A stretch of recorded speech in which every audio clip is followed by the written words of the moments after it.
Makisilip sa lagay ng panahon ngayong araw. Live mula sa Pag-asa DOST, makakasama natin si Amor La Rosa. Amor, good morning.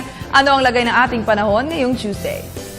Good morning, Perseline. Good morning, Pilipinas. Ito na po ang latest sa lagay ng ating panahon.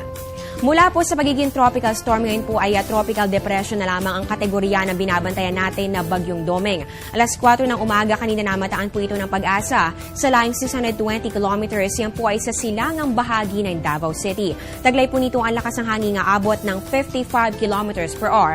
At ito po ay kumikilos, yan po ay pa west-northwest pa rin. Pero compared po kahapon, lalo pa po itong bumagal ngayon at yan nga po ay kumikilos.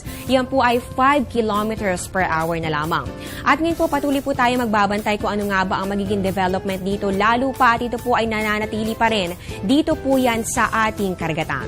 Para po sa inaasahang lagay ng panahon sa mga susunod na oras dito po sa may Eastern Visayas, so kasama po dito ang Samar at ang Leyte provinces. Ganun din po ito nga buong Mindanao, makakaranas po kayo ng maulap na kalangitan at inaasahan po natin yung mga at may hinang pag-ulan at meron pa rin pong posibilidad ng pagkakaroon ng mga isolated thunderstorms o yung mga pulo-pulong pagkidlat, pagpulong. At dito naman sa atin sa Metro Manila, ganoon din po sa natitirang bahagi pa ng ating bansa. Ngayon po magkakaroon po tayo ng magandang panahon dahil po yan sa partly cloudy to cloudy skies with isolated rain showers or thunderstorms, lalong-lalo na po yan pagsapit ng hapon o kaya naman ay sa gabi. At para po sa ating mga kababayan naman dito po yan sa may bahagi po ng Cagayan Valley, magkakaroon po kayo ng improving weather dahil compared po kahapon na kayo po ay naapektuhan ng tail end of a cold front. Sa ngayon po hindi na po kayo apektado ng weather system na ito at ngayon po inaasahan na lamang dyan ang bahagya hanggang sa maulap na kalangitan. Samantala mga kababayan, ito nga pong Bagyong Doming na binabantayan po natin ay matagal pong nananatili dito sa ating karagatan. Pero ano nga ba ang dahilan bakit po sa halip na lumakas pa ito ay lalo pa po itong humina? Well, ayon po kay Pag-asa weather forecaster Jory Lois, ito po ay dahil sa dalawang factors. Ang isa po rito ay yung ocean heat content kung saan po nakikita po natin dito yung temperatura. So dito po sa na kinalalagyan o kinatatayuan nga po nitong ating Bagyong Doming na binabantayan, medyo mababa po yung temperatura. And alam naman po natin kapag po merong bagyo, nagtitrigger po nito ay yung warm temperature natin. So dahil nga po medyo malamig, yung panahon dito sa bahaging yan, ay wala po gaano nagtitrigger ng paglakas o pag-intensify nitong si Bagyong Doming. At ang second factor po nakikita po ng Pag-asa ay tinatawag naman natin na vertical wind shear. So dito po sa kinatatayuan nga po ng Bagyong Doming, ay medyo mababa nga po itong knots na nakikita natin. Pero once sa ito po ay kumilos pa, yan po ay pa-westward at ma-encounter po nito ulit itong mga matataas sa vertical wind shear. Ayon po kaya Mr. Lois, ay posible po na ito ay mag-intensify o lumakas sa mga susunod pa mga araw. Pero sa ngayon, dahil nga po napakabagal po ng pagkilos nito nga si Bagyong Doming, ay maliit pa naman po yung posibilidad at patuloy po nating i-monitor kung ano nga ba yung magiging development dito sa mga susunod na oras at susunod pa mga araw dahil posible po na ngayon po ay ito ay mabagal pa o kaya naman po ay mahina, pero sa mga susunod mga araw ay maaari po nga magkaroon pa ng pagbabago.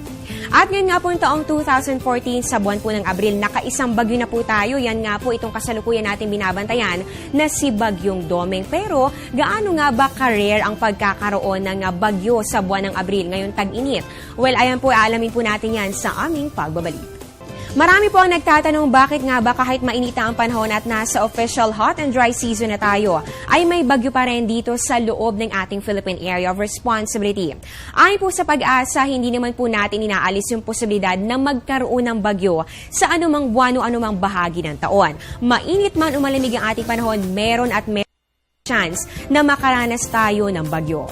Kapag itong buwan ng Abril, ang average number of tropical cyclone po natin o bagyo ay 0 or 1. Sa datos po ng Pag-asa, may 16 na bagyo na pumasok sa Philippine Area of Responsibility sa loob po yan ng 30 taon.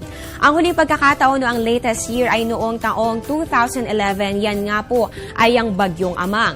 Pero alam nyo ba na noong taong 1956, taong 1993 at taong 1999, 2 bagyo ang pumasok sa buwan ng Abril. Dito po yan sa loob ng ating Philippine Area of Responsibility.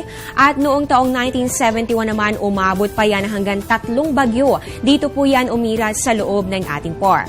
Pero paglilinaw pa rin po ni Mr. Lois, hindi po talaga imposible o normal lamang naman na magkaroon po tayo ng bagyo sa ating Philippine Area of Responsibility kapag ganitong hot and dry season. At bago po ang magpaalam, nais lang po namin ipahayag ang aming pakikiramay sa pamilya at mga kaibigan ni Arnold Licaros. Condolence po and God bless you. At yan po ang latest mula dito sa po ang susunod na update kasama ang isang weather forecaster ng Pag-asa. Mamaya po yan sa Good Morning Boss. Nakasama niyo po sa balitaan, ako po ang inyong weather lover, Amor La Rosa, na nagsasabing ang taong handa at may nahon, kayang lagpasan ang hamon ng panahon. Good morning, balik sa iyo, Porcelain. Maraming salamat, Amor La Rosa.